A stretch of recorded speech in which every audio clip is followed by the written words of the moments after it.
예, 말씀 보겠습니다. 시편 35편. 시편 35편입니다.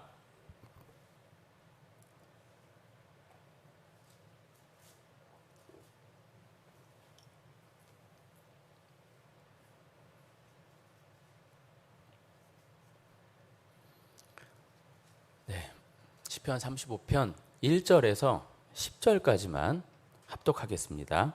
시편 35편 1절에서 10절까지만 합독합니다. 여호와여, 나와 다투는 자와 다투시고 나와 싸우는 자와 싸우소서. 방패와 손방패를 잡으시고 일어나 나를 도우소서. 창을 빼사 나를 쫓는 자의 길을 막으시고 또 내 영혼에게 나는 내 구원이라 이르소서. 내 생명을 찾는 자들이 부끄러워 수치를 당하게 하시며 나를 상해하려 하는 자들이 물러가 낭패를 당하게 하소서. 그들을 바람 앞에 겨와 같게 하시고 여호와의 천사가 그들을 몰아내게 하소서. 그들의 길을 어둡고 미끄럽게 하시며 여호와의 천사가 그들을 뒤쫓게 하소서. 그들이 까닭없이 나를 잡으려고 그들의 그물을 웅덩이에 숨기며 까닭없이 내 생명을 해하려고 함정을 파싸우니 멸망이 순식간에 그에게 닥치게 하시며 그가 숨긴 그물에 자기가 잡히게 하시며 멸망 중에 떨어지게 하소서. 내 영혼이 여호와를 즐거워하며 그의 구원을 기뻐하리로다. 내 모든 뼈가 이르기를 여호와와 같은 이가 누구냐? 그는 가난한 자를 그보다 강한 자에게서 건지시고 가난하고 궁핍한 자를 노력하는 자에게서 건지시느니라 하리로다. 아멘. 나는 내 구원이라 이르소서 라는 제목으로 말씀을 전합니다. 오늘 시편은 지난번 시편보다, 그러니까 시편 34편보다 더 깁니다. 무려 28절이나 되는데 한 절 한 절 이렇게 풀어나가는 것은 너무 어려운 얘기고요. 좀 크게 듬성듬성 이렇게 보도록 하겠습니다. 일단 오늘 시편 역시도 시편 1권 안에 있는 시편임을 염두에 두어야 합니다. 그러니까 시편 1권, 1편서부터 41편까지가 1권이잖아요. 이 1권의 주제가 뭐죠? 하나님과 하나님의 언약 백성 간의 그 관계, 여기에 이렇게 초점이 있는 거거든요. 1권은. 이러한 초점을, 이러한 사실을 염두에 두면서 살펴야 하는 것이죠. 이뿐 아니라 성경의 주인공은 예수 그리스도시라는 사실 역시 잊어서는 안 됩니다. 따라서 하나님과 언약 백성, 그리고 이 사이를 이어주시는 예수 그리스도, 이런 선 지식을 지닌 채 오늘 시편도 이렇게 살펴야 할 것입니다. 이것을 놓친 채 다른 방향으로 해석하게 되면 위험할 수 있어요. 하나님과 언약 백성, 그리고 예수 그리스도, 이것을 염두에 두시면서 오늘 시편도 살피는 겁니다. 이어 이제 구조를 살펴볼 텐데요. 크게 대체적으로 많은 학자들이 다음과 같은 얘기를 했어요. 크게 세 부분으로 나뉠 수 있습니다. 1절부터 10절까지를 딱 끊고요. 또 11절에서 18절까지를 딱 끊습니다. 그리고 19절부터 28절까지 이렇게 1절부터 10절, 11절부터 18절, 19절부터 28절 이렇게 세 부분으로 많이 끊어서 보더라고요. 첫 번째 부분 1절부터 10절은 어떤 추격자로 인해 목숨이 위태로운 다윗의 기도, 그것이 주된 내용입니다. 추적자가 막 쫓아가는 거죠. 그리고 두 번째 부분인 11절부터 18절은 앞서 그러니까 첫째 부분에서 다윗을 그 추격했던 자들의 실체 또는 그들의 악행을 더욱 고발하며 그들을 벌해 주시기를 바란다, 이런 내용이 이제 주된 내용이에요. 마지막 세 번째 부분인 19절에서 28절은 다윗이 하나님을 향하여 자신과 대적들 사이를 판결해 주십시오, 이런 내용이 주된 내용입니다.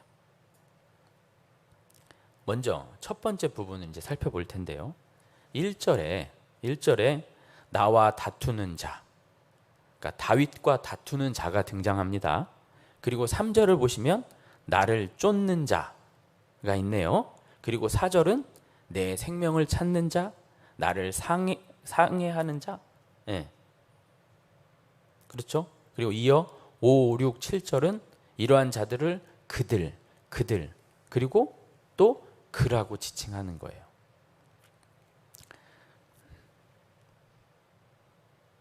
네.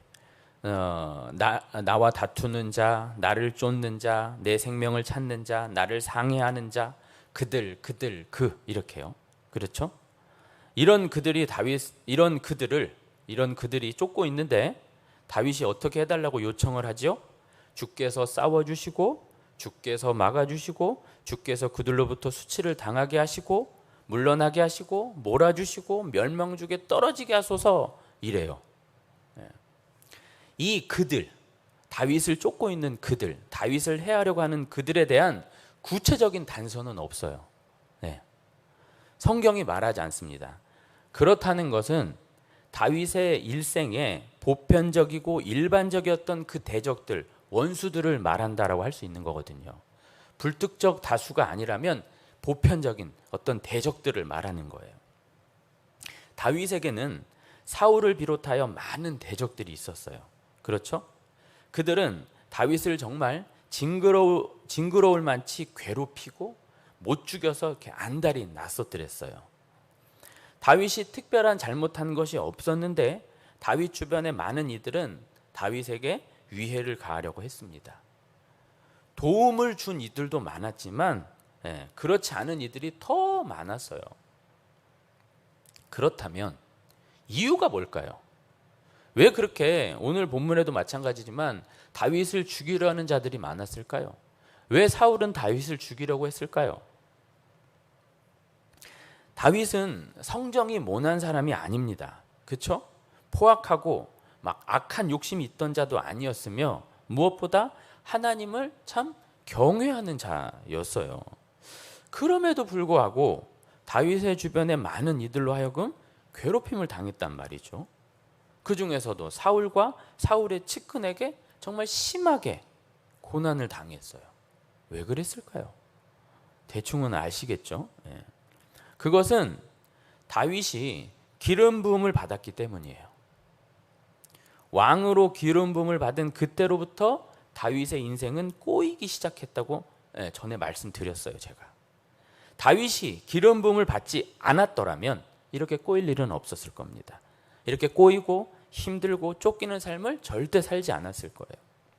하나님의 사람으로서 본격적으로 기름 부음이라는 것을 받더니 그 뒤로 평안한 날을 찾아보기 힘들 만큼 사건과 사고와 위험의 연속이었다는 것이죠.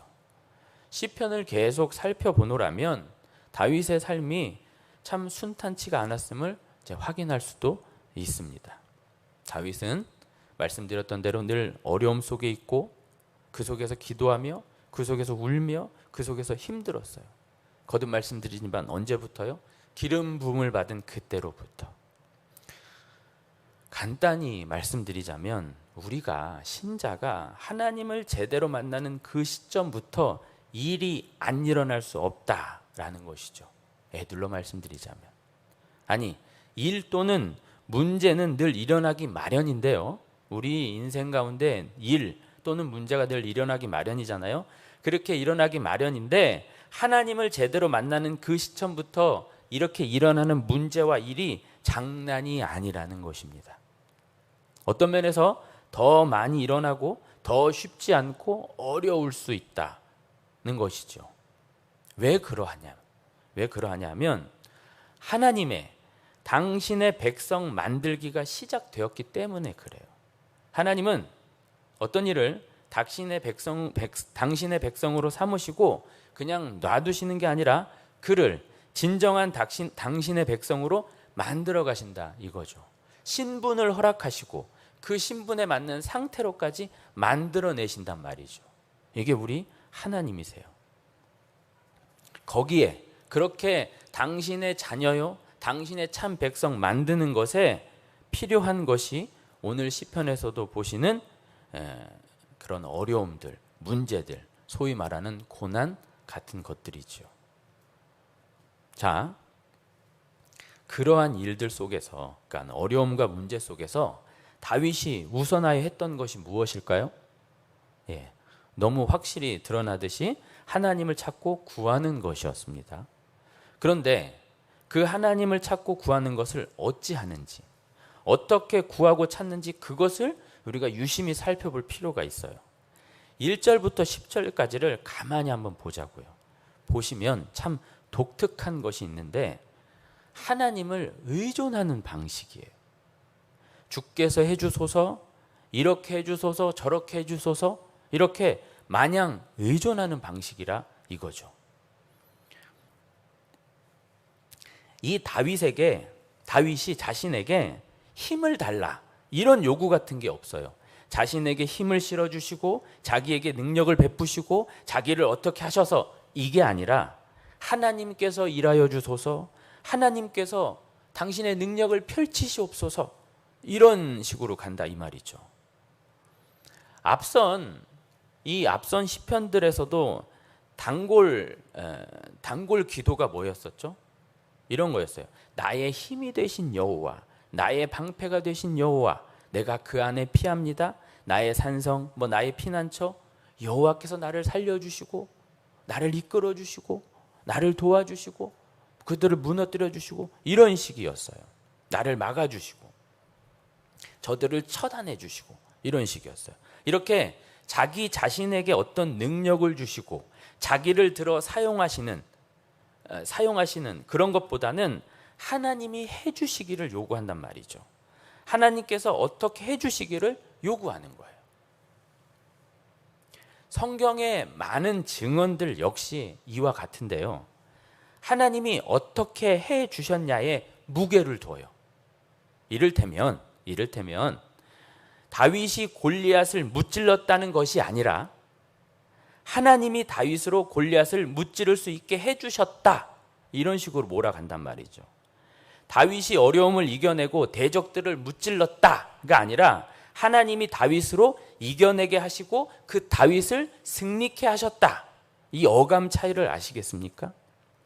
이게 어떤 의미가 있냐면 하나님은 당신의 백성이요 자녀들에게 그렇게 아버지 노릇, 하나님 노릇 해주시기를 원하고 그렇게 해주셨다는 것을 가르치시고자 한다는 것이죠.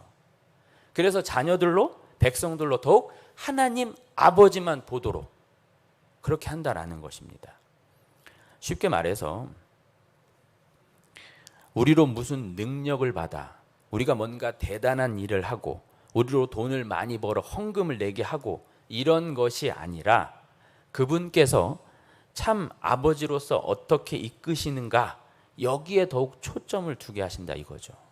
나가 아니라 하나님이에요. 내가 주인공, 내가 관건, 내가 중심이 아니라 이겁니다. 하나님이 주인공, 하나님이 주체, 중심, 이것을 강조해요. 여러분, 십계명, 그 중요한 10계명, 1계명이 뭐죠? 나 외에 다른 신을 내게 두지 말라. 그렇죠? 2계명은 뭐예요? 우상 숭배하지 말라죠. 그렇죠? 그런데 무엇을 우상 숭배하지 말라는 것인지 아세요? 그냥 되나 캐나 나무 깎고 철 깎고 해서 그 우상 만들지 마라가 아니라 하나님을 우상처럼 대하지 말라라는 거예요. 하나님을, 그 형상이 없는 그 하나님을, 영이신 하나님을 우상처럼 깎아 만들지 말라, 이 얘기를 하는 거예요. 여러분 잘 아시는 바처럼 십계명은 누구 들으라고 하는 거죠? 누구에게 주신 명령이죠? 당신의 백성에게 주신 명령이에요. 세속, 일반 사람들 모두에게 주신 명령이 아니라 당신의 자녀 백성, 선민 이스라엘에게만 주신 명령이라 이 말이죠.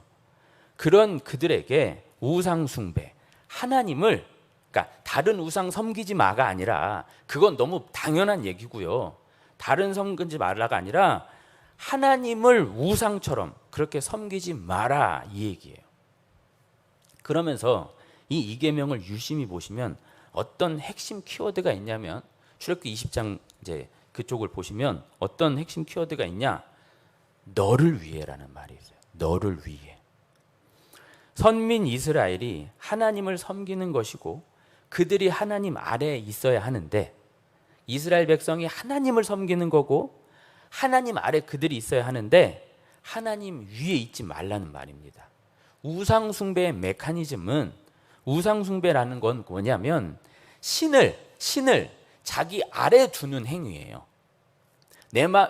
어떤 신을 내 마음대로 어루고 달래서 내가 원하는 대로 만들어가는 거, 내가 원하는 것을 이렇게 끌어당기는 걸 우상숭배라고 한단 말이죠. 응? 하나님을 그렇게 섬기지 말라, 우상처럼 대하지 말라 이거예요. 너를 위해 하나님을 쓰지 말고 네가 하나님을 위해서 살아야 된다라는 걸 강조하는 게 그 계명이란 말이죠. 여러분, 이 차이를 아시겠습니까? 우리는 이 하나님처럼 되려는, 우리가 뭔가 대단한 사람이 되려는 그 욕망이 있단 말이에요. 그걸 버려야 한다 이거죠. 하나님을 제대로 온전히 섬겨야지. 말은 하나님을 섬긴다 하면서 하나님이 우리를 섬기는 것처럼 하면 안 된다 이거죠.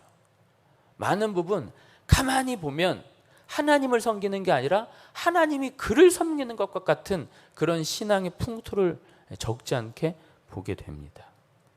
말은 하나님 하지만 중심이 어디에 있어요? 나에게 있어요. 따라서 하나님에게 무게중심이 있어야 한다는 것이죠. 내가 드러나고 나를 사용하시고 나에게 능력 주시고 이게 아니라 하나님의 하나님 되심을 인정하고 그분 뒤에 숨는 거예요.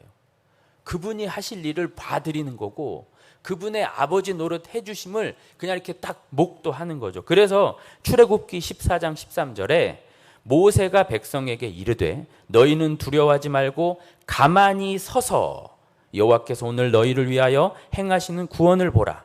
너희가 오늘 본 애굽 사람을 영원히 다시 보지 아니하리라. 또 시편 46편 10절에서도 이르시기를 너희는 가만히 있어 내가 하나님 됨을 알지어다. 내가 문나라 중에서 높임을 받으리라. 내가 세계 중에서 높임을 받으리라 하시도다. 우리가 나서서 능력을 받아서 은근히 우리의 잘남을 드러내고 우리의 나음을 챙기고 우리의 나를 과시하고 자랑하고 이런 우를 범하면 안 되는 것입니다. 다윗은 하나님 앞에서 그저 하나님께서 해주시기를 이처럼 겸손히 바랬던 것이죠. 우리가 자칫 오해하기 쉬운 것이 있는데, 우리가 능력을 받아 하나님의 일을 하고 하나님을 높이고 하나님을 더욱 드러내고 막 간증하고 그래야 하는 것 아닙니까? 이렇게 말씀하실 수도 있겠지만, 능력받아 주의 일, 그걸 해야지 않겠습니까? 이렇게 질문하실 수도 있겠지만, 여러분, 이런 의문점을 가져보시지 않으셨어요? 왜 하나님은 모세를 아주 그 쌩쌩한 40대에 쓰시지 않고 왜 80대 그 늦은 나이에 사용하셨을까? 이왕 쓰실 바에는 최고의 전성기를 찍을 때, 그 전성기를 구가할 때 그때 아주 멋들어지게 쓰시면 안 됐을까? 그게 더 보기도 좋고 효율적이고. 그런 생각 안 나셨어요? 이건 대단히 잘못된 질문이에요. 이 질문에는 잘못된 전제가 있습니다. 무엇이냐면 하나님의 1차적 목적은, 모세를 향한 1차적 목적은 사역, 그러니까 이스라엘 백성을 구원하는 일 등등이 아니라는 거예요. 이것이 잘못된 전제라는 거예요. 하나님은 모세에게 있어서 이 사역, 일이 목적이 아니었다라는 것이죠. 하나님이 모세가 없다고 해서 일을 못 하시는 분이 아니잖아요. 그렇죠?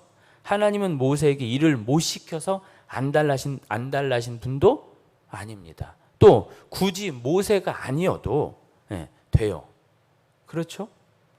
하나님은 우선 이 모세와 인격적인 교제를 나누시길 원하셨다라고 생각합니다. 그 모세로 하여금 하나님 자신을 드러내시고 하나님의 은혜와 사랑을 보여주시기를 하나님은 원하셨다 이거죠. 하지만 모세는 그런 것에 관심이 없었어요. 관심이 없을 수밖에 없겠죠. 하지만 어쨌든 모세는 뭔가 대단한 일, 잘나 보이는 일, 그 일을 하길 원했어요. 힘을 가지고, 그러니까 자기가 가진 힘을 가지고 자기 선에서 자기의 동족인 히브리 민족을 구해낼 그런 어떤 영웅심리라고 해야 되나요? 그런 뭐 어떤 사명감이라고 해야 되나요? 그런 일에 치우쳤을 뿐입니다.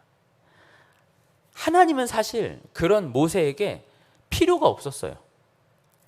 모세는 그런 하나님, 자기와 교제를 하길 원하신다라거나 하나님을 뭐 알아봐 주길 원한다는 그런 생각은 별로 없었어요. 이미 자기가 충분히 힘을 가지고 있었고 그 힘으로 자기의 동족을 어떻게 하면 빼낼 수 있을까? 여기에 치우쳤거든요. 하나님의 의도와는 완전히 다릅니다. 그래서 힘을 빼셔야 했어요. 하나님을 바라볼 수 있게끔, 하나님께 초점을 둘 수 있게끔 좀 힘을 빼셔야 될 필요가 있었던 거예요. 하나님을 바라보고 기다릴 수 없는 그런 존재로 그런 존재에서 이제는 좀 하나님을, 다른 것이 아닌 하나님을 좀 볼 수 있게끔 그렇게 만드셔야 될 필요가 있었던 거죠. 그 후에 하나님은 모세를 만나 주셨어요. 그리고 자신을 계시하셨고 자신의 뜻을 말씀하셨고, 그런 자신과 계속 모세가 교제하기를 원하셨던 거죠. 그 일은 40대는 될 수 없었어요. 40대 모세는 거기까지 신경 쓰지도 못하고 그건 관심도 없었거든요. 일. 오늘 다윗도 마찬가지입니다. 같은 맥락이에요. 자기에게 힘을 달라, 자기를 세워달라, 능력 달라 그러지 않아요. 자신이 어줍지 않게 주인공 되려 하지 않는다 이거죠. 아이처럼, 그분의 아들처럼, 참 백성처럼 자신을 이끌어달라, 싸워달라, 이런 의존함이 있다라는 거죠. 즉 하나님 자체를 의존하고 하나님을 갈망하고 하나님께 몰입한다라고 말씀드릴 수 있어요. 다윗 자신은 가리고 다윗의 어떠한 뭐 신경 쓰지 않은 채 하나님을 더 바라보는 거죠. 그게 믿음 아니겠어요? 그런데 이쯤에서 이런 생각을 가지고 본문을 조금 더 들여다보면 좀 의아하고 궁금한 게 이제 있었는데, 다윗의 그런 다윗의 기도 자체가 지나치게 비현실적인 것 같다는 거예요. 의존하는 건 괜찮아요. 그런데 이게 대체 어떤 의존이지? 어디까지 그냥 아이처럼 그냥 이렇게 있어야 되는가? 이런 좀 고민이 있었습니다. 예를 들자면 1절을 보십시오. 주께서 나와 다투는 자와 또 나와 싸우는 자와 모아소서 싸우소서. 3절에 보시면 창을 빼사 나를 쫓는 자의 길을 막으시고. 아니, 하나님이 그렇게 하신다는 겁니까? 하나님이 뭐 창을 던져주시고 다윗 대신 뭐 칼을 가지고 대신 싸워주시고, 뭐 8절 한번 보세요. 8절에 멸망이 순식간에, 그 대적들에게 멸망이 순식간에 뭐 임하게 하소서 그랬는데, 뭐 영화처럼 멸망이 그들에게 뭐 어떻게 임하는 것일까요? 이런 비현실적인 일, 물론 어쩌다가 그런 비현실적인 일은 일어날 수 있어요. 성경에 왕왕 그런 일이 있으니까. 그런데 다윗 생애에 보면 그런 비현실적인 일은 극히 드물어요. 그렇게 하나님이 대신 칼로 싸우거나 뭐 창을 던져주거나 멸망시키거나 그런 일은 거의 없었어요. 그럼 이게 뭘까요? 무슨 얘기일까요? 어떻게 해달라는 기도일까요? 이 문제는 소위 기도만 하고 나는 아무것도 하지 말아야 하는가, 기도하고 무작정 기다려야 하는가, 이런 문제라고 할 수 있는데, 여하간 보시면 다윗이 그렇게 기도하고 어떠한 움직임이라는 게 있어요, 없어요? 없어요. 기도만 하고 있습니다. 그래서 다윗이 어쨌더라, 다윗이 무엇을 했더라, 이런 것이 없어요. 저렇게 기도하면 저렇게 기도하고 그냥 멈춰 있는 거죠. 그런데 저렇게 기도만 하고 있으면 하나님이 다 알아서 해주십니까? 당장 내 앞에 어려움이 있어요. 그 어려움을 하나님께 구합니다. 하나님, 이 문제를 해결해 주옵소서 하고 내가 또 멈춰 있으면 그 일이 알아서 없어집니까? 물론 그럴 때도 있지만 그렇지 않은 때가 더 많습니다. 그럼 어떤 기도일까요? 다윗의 기도는 그에 대한 답으로 3절 하반부를 보시면 오늘 설교의 제목이기도 한 내 영혼에게 나는 내 구원이라 이르소서, 이 표현과 9절 보시면 내 영혼이 여호와를 즐거워하며 그의 구원을 기뻐하리로다. 또 10절에 내 모든 뼈가 이르기를 여호와 같은 이가 누구냐, 그는 가난한 자를 그보다 강한 자에게서 건지시고 가난하고 궁핍한 자를 노력하는 자에게서 건지시는 이라 하리로다. 다윗은요, 하나님이 나의 구원이시란 이 확신을 가지고 이 확신으로 칼을 잡고 도망을 다니려도 도망을 다니고 이 확신에 더욱 기대며 헤쳐나갔다는 거예요. 또 어려운 상황 속에서 내 영혼이 여호와를 더욱 즐거워하며, 그렇게 즐거워하며 나가려 애썼다는 것이죠. 또 가난하고 궁핍한 자를 건지시는 그 하나님, 가난하고 궁핍한 자를 건지시는 그 하나님을 더욱 믿고 신뢰하고 확신하며 나아갔다라는 얘기예요. 싸우는 것도 다윗이고 도망치는 것도 다윗이고 함정에 빠지는 것도 다윗이고 대적들에게 공격받는 것 또 공격하는 것도 다윗인데, 이 다윗은 모든 것 안에서 하나님을 믿는 믿음으로 그분이 이미 하신 말씀 그거를 붙들면서 나아갔다라는 것이죠. 확신 안에서 살려 했고 더욱 하나님을 붙들려 했으며 하나님을 즐거워하고 하나님의 하나님 되심을 인정하고 나아갔던 것, 이것을 시로 승화시켰던 거예요. 다시 말씀드리자면, 오늘도 여전히 말씀드리자면 다윗의 기도는요, 단순히 문제 해결에 있지 않다라는 거예요. 자신의 문제만 아뢰고 끝이 아닙니다. 그 일의 어떤 해결 이런 것 자체가 아니라 하나님과의 그 친밀함, 하나님을 알아감, 그분을 더욱 신뢰함, 거기서부터 시작해가지고 더욱 그 믿음으로 나아가는 거예요. 믿음으로 시작해서 믿음, 아니 오늘 본문으로 보면 확신으로 더 나아가는 것이죠. 그것이 하나님께서 요구하셨던 거고 다윗도 추구했던 거예요. 믿음으로 시작해서 믿음에 이르고 더 확신으로 이루고 그렇게 했다라는 거죠. 어차피 여러분 문제는 계속해서 발생합니다. 다윗 앞에 대적은 계속해서 일어날 거예요. 단순히 그 문제 하나만 또 대적 하나만 처리하는 것으로 만족할 수 없는 노릇이에요. 그러니 그 어떤 문제건 그 어떤 대적이건 와도 버티고 이겨내려면 그 문제와 대적을 넘어서는 누구? 하나님. 그 하나님을 더 신뢰하는 겁니다. 이를 악물고 신뢰하면서 칼을 치고 이를 악물고 신뢰하면서 도망갔다라는 거예요. 지금은 도망갈 수밖에 없는 상황이지만 하나님은 내 뒤에 계셔. 이게 끝이 아니야. 이런 상황이 몰려와도 나는 무너지지 않아. 이런 거죠. 아멘. 네. 더욱 하나님을 찾는 일에, 더욱 믿음을, 확신을 갖는 일에 열을 냈던, 그것을 추구했던 다윗이라 할 수 있습니다. 적들이 나를 떠나지 않고 나를 계속 괴롭히지만 내가 그분을 붙들고 있는 한, 아니 그분이 나와 함께하는 한 나는 괜찮다. 이 믿음. 나는 절대 꺾이지 않는다. 이 믿음. 그 속에서도 봐라. 나는 하나님을 찬양한다. 이거요. 이걸로 간다는 거죠. 이 믿음. 이 믿음으로부터 나는 더욱 하나님만 붙들렵니다. 하나님만 붙들고 싶습니다. 이 고백과 결단으로 이렇게 나아가는 거였어요. 다시 돌아가서 앞서 제가 다윗이 이런 문제 속에 있는 이유가 뭐라 말씀드렸죠?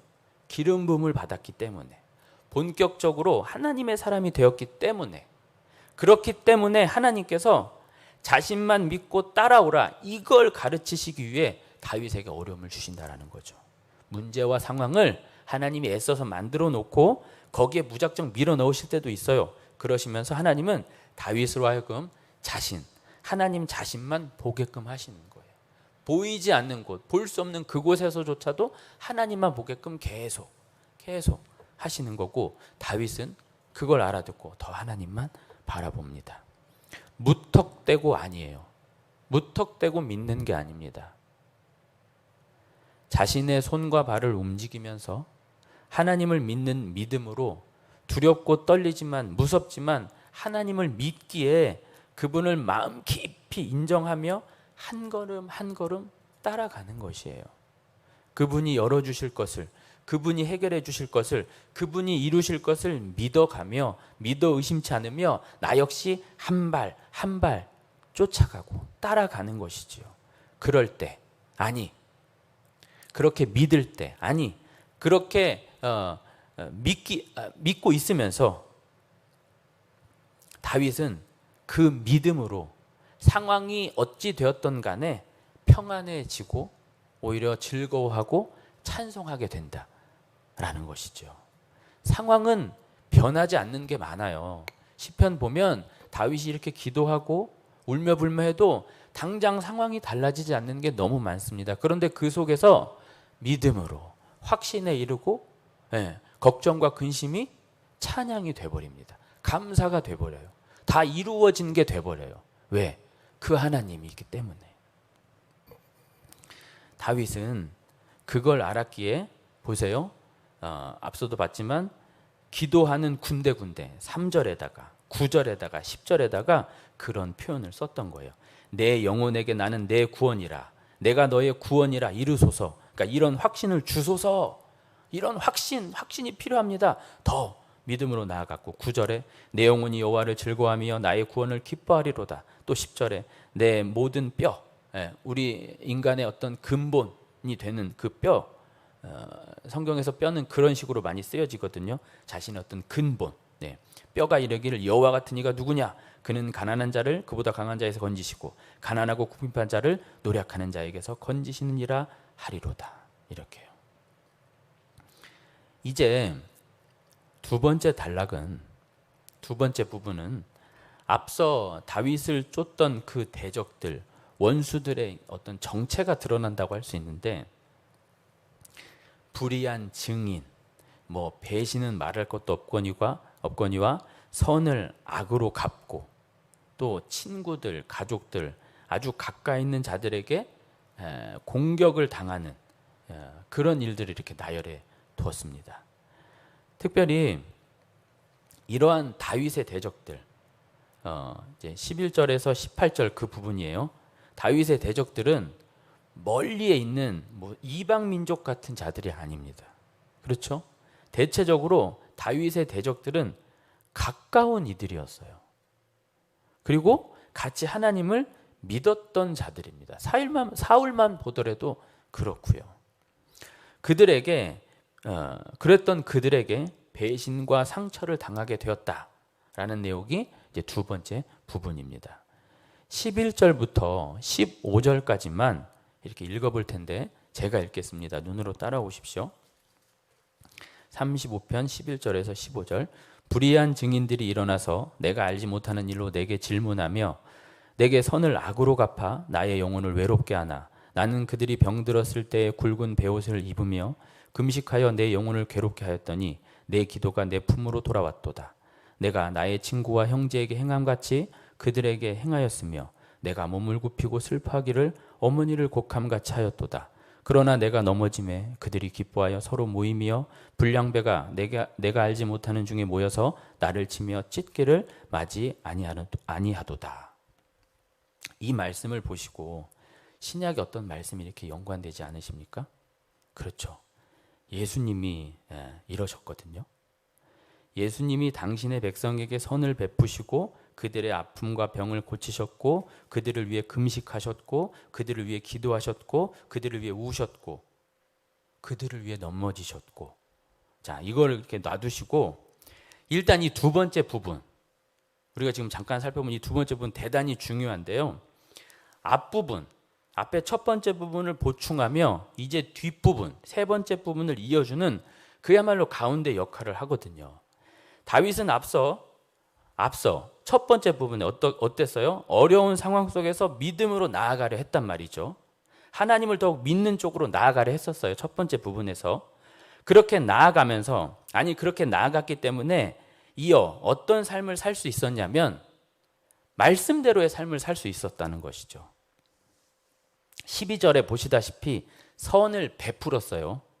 선을 베풀었고 13절에 그들이 아플 때 금식하며 기도해 줬고요. 14절에 그들에게, 즉 친구와 형제가 아닌 자들에게 친구요 형제처럼 대했었고요. 참으로 그들의 아픔을 같이 아파했고, 하지만 이들은 어떻게 했다고 합니까? 배신, 배반, 선을 악으로 갚았다 이랬어요. 그러나 이런 배신과 패역함 속에서도 다윗은 어떻게 했냐면 17절, 주여 어느 때까지 관망하시려 하나이까? 내 영혼을 저 멸망자에게서 구원하시며 내 유일한 것을 사자들에게서, 사자 그 짐승이요, 사자들에게서 건지소서. 악을 악으로 갚지 않고 원수 갚는 것이 주께 있으니 라는 말씀처럼 지금 주님께 구하고 있는 거예요. 주께서 불쌍히 여겨주시기를 간구하고 있는 거예요. 그러면서 보다 기가 막힌 것 18절인데, 내가 대회 중에서 주께 감사하며 많은 백성 중에서 주를 찬송하리이다. 내가 대회 중에서, 큰 회 중에서 주께 감사하며 그 많은 백성 중에서 주를 찬송하리이다. 오히려 감사하고 찬송하다, 요 얘기인데 이게 무슨 말일까요? 자, 다윗은 그 어려운 속에서도 말씀대로 살았다는 얘기를 했습니다. 상황이 어떻든지 간에 믿음이 있기에 그 믿음으로 말씀을 붙들고 살았어요. 가운데 부분, 말씀을 붙들었던 삶을 이제 말하는 겁니다. 이런 말씀이죠. 레위기 19장 16절에서 18절 말씀인데 들어보세요. 나는 내 백성 중에 돌아다니며 사람을 비방하지 말며 내 이웃의 피를 흘려 이익을 도모하지 말라.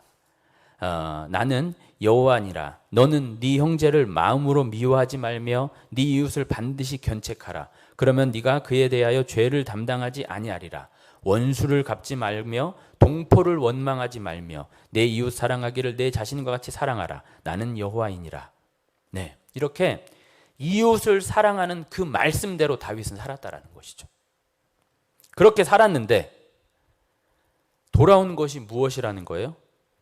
그들에게 다윗은 악한 증인이 되었고, 다윗이 모르는 일을 뒤집어 씌워줬고, 선을 악으로 갚았고, 자신에게서 많은 이들이 떠나게 하여 외롭게 만들었고, 또 내 기도가 내 품에 왔다. 무슨 말이냐면 진심으로 하는 그 기도가 그들에게 가지 않았다라는 거예요. 무슨 말이냐? 하나님이 그들의 악함 때문에 기도를 안 들어주셨다라는 거죠. 다윗의 그 진실된 기도, 정말 그 간절한 기도가 아까웠던 거예요. 하나님 보시기에요. 아까우리 많지 그들이, 그 악한 자들이 다윗에게 악으로 대하는 꼴이 보기 싫어서 안 들어주셨다, 이런 거죠. 게다가 14절 15절을 보면 그렇게도 잘해줬는데 뒤통수를 치더라 이겁니다. 하지만 다윗은 말씀대로 했고 결과가 이렇게 안 좋은데도 어떻게 했다는 거예요? 복수를 하지 않았다는 거예요. 눈에는 눈, 이에는 이 하지 않았다는 거예요. 욕하고 화내고 그런 것을 하지 않고 뭐라고 하냐? 하나님 보고 계실 겁니까? 하나님을 의존했어요. 그러면서 18절, 내가 대회 중에서 큰 회중 가운데 주께 감사하며 많은 백성 중에서 주를 찬송하리이다. 주를 오히려 감사한다라는 거죠. 어떻게 감사할 수 있을까요? 억지로? 아니에요.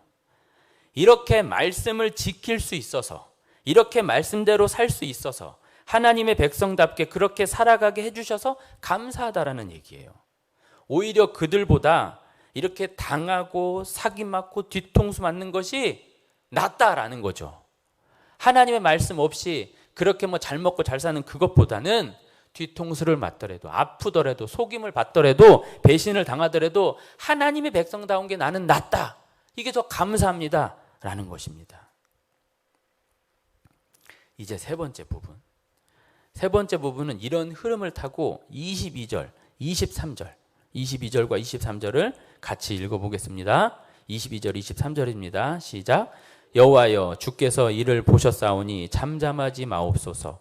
주여, 나를 멀리하지 마옵소서. 나의 하나님, 나의 주여, 떨치고 깨셔서 나를 공판하시며 나의 송사를 다스리소서. 주께서 다 보셨고 다 아신다라는 거죠.